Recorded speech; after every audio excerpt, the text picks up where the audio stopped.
अस्सलाम वालेकुम तान सुबाइस टीवी न्यूज़ सामे वली मोहम्मद जाड़ो नजर विच था नौशर फिरोज का एम जफर तगर छे रिपोर्ट ते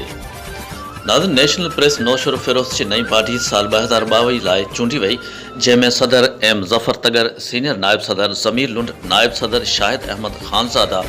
नायब सदर माजिद अली तगर नायब सदर Nisha Ali Shaikh general secretary Imtiaz Ali Soomro deputy general secretary Afzal Mangi joint secretary Shahid Khanzada खजानची Sher Ali Mashoori information secretary Sanaullah Abbasi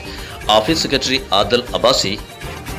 auditor Amanullah Qureshi लेबररेन ज़ुबैर मस्तोई चूंडजी विया जॾहिं त एग्ज़ीक्यूटिव कमेटी में नौमान चना शराज खोखर फिदा हुसैन मरी ज़ुल्फ़कार अली चना मीर एजाज तगर गज़ाला शेख ज़ुबैर मंगी चूंडजी विया। उन मौके ते सदर एम जफर तगर चयो त नेशनल प्रेस क्लब के एज़ाज़ आहे त हिते 2 लेडीज़ असांजूं अदियूं मेंबर थियूं। उन्हनि खे हिक खे नायब सदर ऐं ॿी अधीअ खे एग्ज़ीक्यूटिव चूंडियो वियो आहे। असां सभिनी मेंबर अहदेदारनि खे अॻु में बि साण करे हलिया आहियूं, हाणे बि ॾुख सुख में दोस्तनि सां गॾु हूंदासीं। उन मौके ते निशा अली चयो